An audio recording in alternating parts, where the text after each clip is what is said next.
Hi friends, welcome to Joshika kitchen. சத்தான சுண்டைக்காய் புளிக்குழம்பு எப்படி செய்கிறதுன்னு பார்க்கலாம் வாங்க. சுண்டைக்காயின் நன்மைகள். சுண்டைக்காய் ஆண்டு முழுவதும் காய்க்கும் ஒரு தாவர வகையாகும். சுண்டைக்காயில் ஏராளமான மருத்துவ குணங்கள் அடங்கியுள்ளன. இதில் நார்ச்சத்து சிறிதளவு, கொழுப்புச்சத்து, பாஸ்பரஸ், இரும்பு, விட்டமின் ஏ போன்ற சத்துக்கள் அடங்கியுள்ளன. கசப்புத்தன்மையும் அதிக வெப்ப சக்தியும் உடைய காய் சுண்டைக்காய். எல்லா இடங்களிலும் மிகச் சுலபமாக விளையும் முட்செடி வகையைச் சேர்ந்த ஒரு தாவரம். சுண்டைக்காய் நோய் எதிர்ப்பு சக்தியை அதிகப்படுத்தும் ஒரு அற்புதமான காய். இதில் வெப்பசக்தி அதிக அளவில் உள்ளதால் மழைக்காலங்களில் அதிக அளவில் இதை நாம் பயன்படுத்தி பலன் பெறலாம். இதை சாப்பிட்டால் ஜீரண சக்தி அதிகரிக்கும். ஆஸ்துமா நோயாளிகள் இதை சாப்பிட்டால் நல்ல பலன் கிடைக்கும்.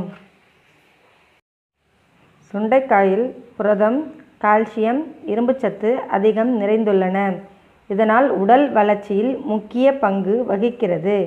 இதை வாரம் 2 முறை சமைத்து சாப்பிட்டால் இரத்தம் சுத்தமடையும், உடல் சோர்வு நீங்கும். வயிற்று கிருமிகள் உள்ளவர்கள் வாரம் 3 முறை சுண்டைக்காய் சாப்பிட்டு வந்தால் வயிற்று கிருமி நீங்கும், வயிற்றுப்புண் ஆறும்.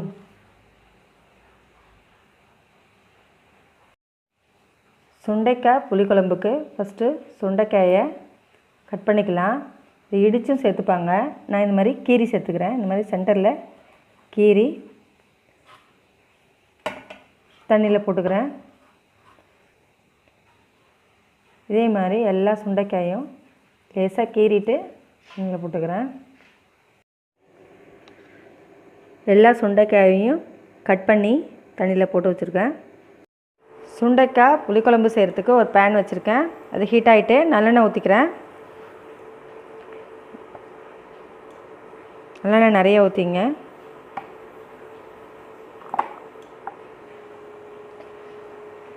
ஆயில் ஹீட் ஆகிட்டு வடகம் சேர்த்துக்கிறேன். வடகம் சேர்த்த உடனே சுண்டைக்காயை சேர்த்துடணும். ஏன்னா சுண்டைக்காய் நல்லா வதங்கணும். அதுக்கப்புறம் வெங்காயம் பூண்டுலாம் சேர்த்துக்கலாம். சுண்டைக்காய் புளிக்குழம்புக்கு மட்டும் வடகம் சேர்த்த உடனே சுண்டைக்காயை சேர்த்துடணும். சுண்டைக்காய் சில பேர் விதையை எடுத்துகிட்டு போடுவாங்க. அப்படி போடக்கூடாது. கீரி போடணும், இல்லைன்னா இடித்து போடணும். விதையில தான் சத்து இருக்குது, அதனால் இப்படி தான் போடணும். சுண்டைக்காய் எண்ணெயிலே நல்லா வதங்கணும்.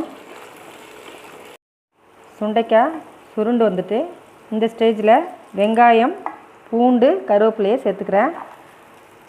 வதங்குற அளவு உப்பு சேர்த்துக்கிறேன். நல்லா வெங்காயம் பூண்டு வதங்கட்டும் எண்ணெயிலே. வெங்காயம் பூண்டு நல்லா வதங்கிட்டு ஒரு தக்காளியை இப்போ சேர்த்துக்கிறேன். தக்காளியும் நல்லா வதங்கணும். தக்காளி நல்லா வதங்கிட்டு இப்போ குழம்பு மிளகாத்தூள் 3 ஸ்பூன் சேர்த்துக்கிறேன்.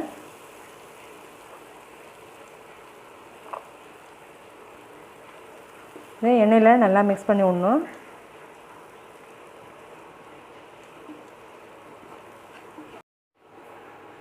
கரைச்சி வச்சுருக்க புளி தண்ணியை சேர்த்துக்கிறேன். தேவையான அளவு உப்பு சேர்த்துக்கிறேன். இது நல்லா சுண்டுற வரைக்கும் கொதிக்கணும். மூடி போட்டு ஒரு 5 மினிட்ஸ் நல்லா குக் ஆகட்டும். சுண்டைக்காய் புளிக்குழம்பு ரெடி ஆகிட்டு பவுலுக்கு மாற்றிக்கிறேன். ஏற்கனவே நம்ம சேனலில் பிரண்டை புளிக்குழம்பும் வாழைப்பூ புளிக்குழம்பும் செஞ்சுருக்கோம். அதோட லிங்க்கை கீழே டிஸ்கிரிப்ஷன் பாக்ஸில் கொடுக்குறேன், தேவைன்னா பார்த்துங்க.